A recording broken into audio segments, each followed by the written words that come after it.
Hi friends, welcome to our channel. ఈరోజు మన ఛానల్లో బాగా వర్షాలు పడుతున్నాయి కదా. సో ఈ వర్షానికి వేడివేడిగా బిర్యానీ చేసుకుని తింటే ఎలా ఉంటుంది చెప్పండి. చాలా బాగుంటుంది కదా.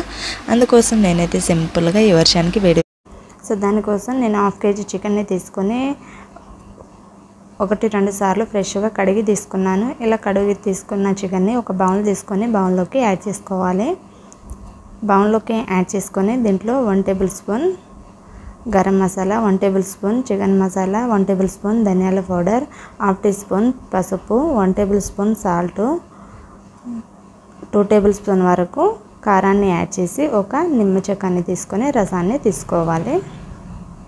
నిమ్మరసం, దీంట్లో 2 లేదా 3 ఇలా నిలువుగా కట్ చేసిన పచ్చిమిర్చి, 1 కప్ పెరుగుని తీసుకొని దీంట్లో కొంచెం కొత్తిమీరని యాడ్ చేసి ఇలా అంతా ఒకసారి కలుపుకొని మనం వేసిన మసాలా అనేది చికెన్కి బాగా పట్టేటట్టుగా కలుపుకొని తీసుకోవాలి. చికెన్కి పర్ఫెక్ట్గా పట్టాలి మనం వేసిన మసాలా అనేది. ఇలా కలుపుకొని పక్కన పెట్టేసుకొని ఒక స్టవ్ మీద ఒక కడాయి పెట్టుకొని దీంట్లో 2 టేబుల్ స్పూన్ ఆయిల్ వేసుకొని మనం ఆనియన్స్ని ఫ్రై చేసుకుందాము. ఇలా కొన్ని ఆనియన్స్ని నిలువుగా కట్ చేసి సన్నగా కట్ చేసి తీసుకొని ఇలా ఫ్రై చేసుకోవాలి. ఇలా కంప్లీట్గా ఫ్రై చేసుకొని బ్రౌన్ కలర్ వచ్చేంత వరకు వీటిని ఫ్రై చేసుకుంటూ తీసుకోవాలి. సో ఇలా బ్రౌన్ కలర్ వచ్చాక తీసి ఒక గిన్నెలో తీసి పక్కన పెట్టేసుకోవాలి. ఇలా పక్కన పెట్టేసుకొని సో అదే కడాయిలో మళ్ళీ 2 టేబుల్ స్పూన్ వరకు ఆయిల్ని వేసుకొని దీంట్లో కొంచెం మసాలా దినుసుల్ని యాడ్ చేసుకోవాలి. ఇలాచి, మరాఠీ మొగ్గ, దాల్చిన చెక్క, చాపత్రి, సాజీరాని వేసి ఒక బిర్యానీ ఆకుని కూడా యాడ్ చేసి అంతా ఒకసారి కలుపుకోవాలి. దీంట్లోకి 3 లేదా 4 పచ్చిమిర్చి, కొంచెం ఆనియన్లు, ఒక పెద్ద టమాటోని తీసుకొని ఇలా సన్నగా కట్ చేసి అంతా ఒకసారి కలుపుకోవాలి. సో కలుపుకొని ఇలా కొంచెం 2-3 మినిట్స్ పాటు కుక్ చేసుకొని తీసుకోవాలి. ఇలా కొంచెం దగ్గర పడేంత వరకు కుక్ చేసుకొని మనం కలిపి పెట్టిన చికెన్ని దీంట్లోకి యాడ్ చేసుకోవాలి. దీంట్లో యాడ్ చేసి అంతా ఒకసారి కలుపుకోవాలి. కలుపుకొని 5 మినిట్స్ పాటు ఇలా కుక్ చేసుకోవాలి. బాగా చికెన్ అనేది ఇలా ఆయిల్ అనేది సపరేట్ అయ్యేంత వరకు కుక్ చేసుకొని తీసుకోవాలి. ఇలా కుక్ అయిన చికెన్లోకి కొంచెం గ్రేవీ కోసం వాటర్ని యాడ్ చేసి ఇంకా బాగా కుక్ చేసుకుంటే చికెన్ పీస్ అనేది మెత్తగా ఉంటే మనకి బిర్యానీకి బాగుంటుంది. సో మూత వేసి 2-3 మినిట్స్ కుక్ చేసుకోవాలి వాటర్ వేసి. సో ఇంతలోపు మనం రైస్ని ప్రిపేర్ చేసుకుందాము.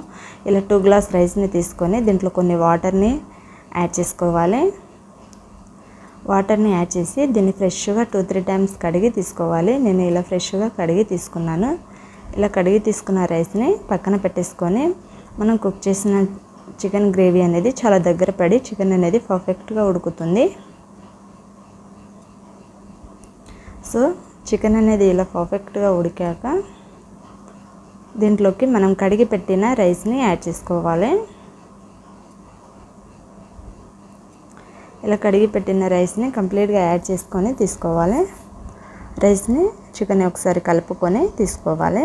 కలుపుకొని 2 మినిట్స్ పాటు మామూలుగా లో ఫ్లేమ్లో ఫ్రై చేసుకోవాలి.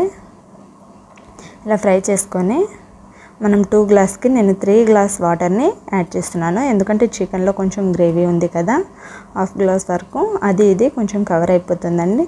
మీరు కావాలంటే 3 గ్లాసు కొంచెం 1/2 గ్లాస్ ఇంకా ఎక్కువ వాటర్నైనా యాడ్ చేసుకోవచ్చు. 2 గ్లాస్కి నేనైతే 3 గ్లాస్ని యాడ్ చేస్తున్నాను. దీంట్లో రుచికి తగ్గ కొంచెం సాల్ట్ని, కొంచెం ఆయిల్ని వేసుకుంటే మనకి రైస్ అంటే పొడి పొడిలాడే వస్తుంది.